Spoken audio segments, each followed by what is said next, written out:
মুক্ত জীবনে ফিরে এসেছেন। আলহামদুলিল্লাহ। সর্বশেষ আজ আমার মুক্তির মধ্য দিয়ে 2021 সালে হেফাজতে ইসলাম বাংলাদেশ এবং এদেশের আলেম সমাজের উপর ইতিহাসের অন্যতম এক গভীর ষড়যন্ত্র এবং চক্রান্ত নির্যাতনের যে স্টিমরোলার পরিচালনা করা হয়েছিল, তার আজকে একটি প্রাথমিক অধ্যায়ের পরিসমাপ্তি ঘটল। আমরা স্পষ্ট ভাষায় বলতে চাই, আমাদের উপর জুলুম করা হয়েছে, আমরা নির্যাতিত, অন্যায়ভাবে আমাদেরকে কারারুদ্ধ করা হয়েছে, বুলেটের আঘাতে আমাদের ভাইদেরকে হত্যা করা হয়েছে। আমরা যখন আমাদের সন্তানদের লাশ এবং তাদের রক্তমাখা বুলেট বিদ্ধ সেই মরদেহকে সামনে রেখে আমরা যখন আমাদের ন্যূনতম প্রতিবাদটুকু উচ্চারণ করতে গিয়েছি, তখন আমাদেরকে কারারুদ্ধ করা হয়েছে, আমাদেরকে নানাভাবে নিষ্পেষণ করা হয়েছে, আমাদেরকে জনগণ থেকে বিচ্ছিন্ন করার সব ধরনের অপচেষ্টা চালানো হয়েছে।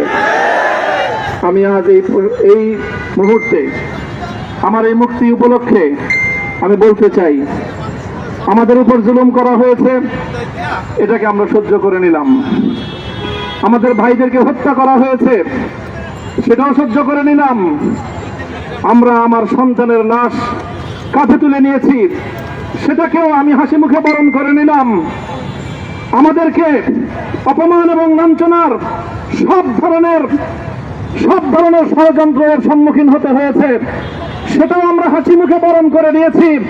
কিন্তু আল্লাহর জমিনে আল্লাহ এবং তার রাসূলের কোন অসম্মান এক মুহূর্তের জন্য আমরা বরদাস্ত করে নেব না। আমরা আমাদের সর্বোচ্চ ত্যাগ এবং কোরবানি স্বীকার করতে প্রস্তুত রয়েছি, জীবন দিতে প্রস্তুত রয়েছি। আল্লাহর জমিনে আল্লাহর দ্বীনের ঝান্ডা সমুন্নত করেই আমাদের যাত্রা থামবে ইনশাআল্লাহ। হয়তো শাহাদাত, নয়তো খেলাফত ইনশাআল্লাহ। আল্লাহর জমিনে খেলাফত প্রতিষ্ঠার যে আওয়াজ আজ পৃথিবীর দিকে থেকে উচ্চারিত হচ্ছে, সে আওয়াজ বাংলার জমিনে খেলাফতের এই আন্দোলনকে চূড়ান্ত গন্তব্যে পৌঁছাবে ইনশাআল্লাহ। আমি বাংলাদেশের আলেম সমাজ, হেফাজতে ইসলাম বাংলাদেশ সহ বাংলাদেশ খেলাফত মজলিস সহ সকল ভ্রাতৃপ্রতিম সংগঠন, সকল ধর্মপ্রাণ, ইসলামপন্থী বিভিন্ন ছোটখাটো মতবিরোধ, মত পার্থক্যের ঊর্ধ্বে উঠে যারা ইলাহি কালিমাতুল্লাহর এই এক বাণীতে বিশ্বাসী, আল্লাহর জমিনে আল্লাহর দ্বীন কায়েম করতে চাই, আমাদের তাআলাউ ইলা কালিমাতিন সাওয়াইন বাইনানা ওয়া বাইনাকুম এই এক মন্ত্রে উজ্জীবিত হয়ে আল্লাহর দ্বীনের ঝান্ডা সমুন্নত করবার এই আন্দোলন এবং সংগ্রামে আমি নিজেকে উৎসর্গ করার ঘোষণা করছি। এবং আমার সকল ভাইদেরকে, আমি সকল উলামায়ে কেরামকে এবং ধর্মপ্রাণ মুসলমানদেরকে, ইসলামী নেতৃত্বকে ঐক্যবদ্ধভাবে এই সংগ্রামের ঝান্ডা সমুন্নত করবার, ধারণ করবার আহ্বান জানাচ্ছি। এবং আপনাদের সকলকে আবার শুকরিয়া জ্ঞাপন করছি যে আজকে আপনারা এভাবে আমাকে উৎসাহিত করেছেন, উজ্জীবিত করেছেন। আল্লাহ পাক আপনাদের সকলকে উত্তম বিনিময় দান করুন। প্রিয় ভাইয়েরা,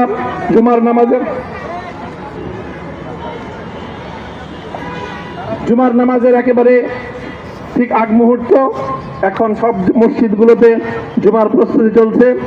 আমরা এখন এখানে খুব সংক্ষিপ্ত দোয়ার মাধ্যমে আমাদের আজকের এই প্রোগ্রামের সমাপ্তি ঘোষণা করব। এরপরে ইনশাআল্লাহ প্রত্যেকে সুশৃঙ্খলভাবে যার যার জায়গা মতো বা আশেপাশের মসজিদগুলোতে গিয়ে আপনারা জুমার নামাজ আদায় করবেন। আমি আবারও বলছি, আমি আমার আলোচনার শুরুতে কোরআনে পাকের সেই আয়াতটুকু তেলাওয়াত করেছিলাম, হযরত ইউসুফ আলাইহিস সালাতু ওয়াস সালাম কারামুক্তি এবং প্রকৃত যারা অন্যায়কারী ছিল, সেই অন্যায়কারীদের স্বরূপ ওনার সামনে উন্মোচিত হয়ে যাওয়ার পর, জাতির সামনে তাদের স্বরূপ উন্মোচিত হয়ে যাওয়ার পর তিনি যে কথা বলেছিলেন, আমিও নবী ইউসুফ আলাইহিস সালাতু ওয়াস সালামের অনুসারী হিসাবে তার সুরে সুর মিলিয়ে, কণ্ঠে কণ্ঠ মিলিয়ে কথাই বলতে চাই, লা তাসরিবা আলাইকুমুল ইয়াউম। ব্যক্তিগত আক্রোশের প্রতিশোধ আমরা কারো কাছ থেকে গ্রহণ করব না।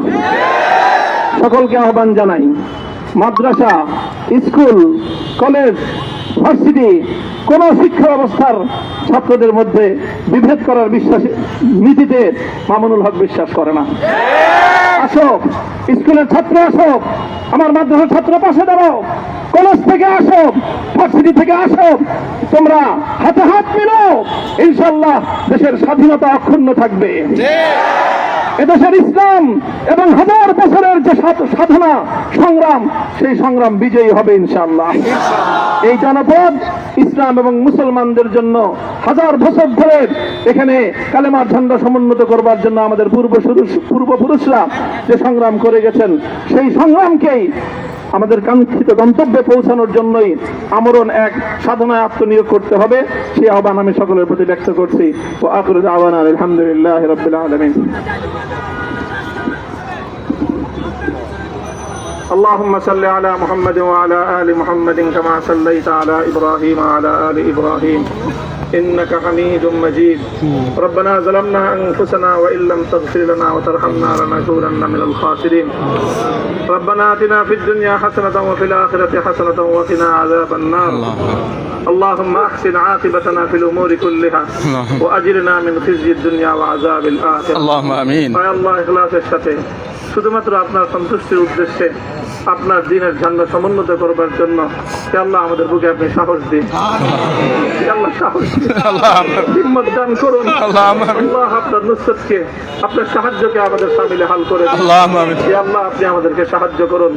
আমরা সংখ্যায় কম, শক্তিতে দুর্বল, হে আল্লাহ সর্বদিক থেকে আমরা অপ্রতুল, কিন্তু আপনার সাহায্য সাথে থাকলে আল্লাহ পৃথিবীর কোন শক্তি আমাদেরকে রুদ্ধ করতে পারবে না, পরাস্ত করতে পারবে না।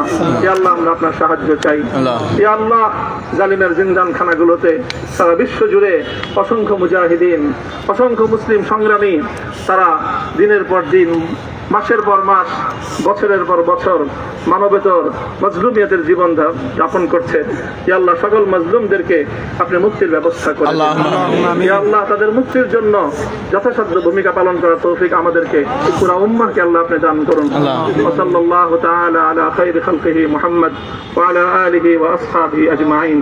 ইয়া আল্লাহ হেফাজতে ইসলামের সংগ্রামে 60,000-এর আমার যে ছাত্র, যে সন্তানগুলো শাহাদাত বরণ করেছিল, ব্রাহ্মণবাড়িয়ায় আমাদের যে সকল ভাইয়েরা, সন্তানেরা শাহাদাত বরণ করেছিল, শাপলা চত্বরে আমার যে সকল ভাইদের রক্তে ঢাকার রাজপথ রঞ্জিত হয়েছিল, আল্লাহ এই শাহাদাত গুলোকে তুমি কবুল করো।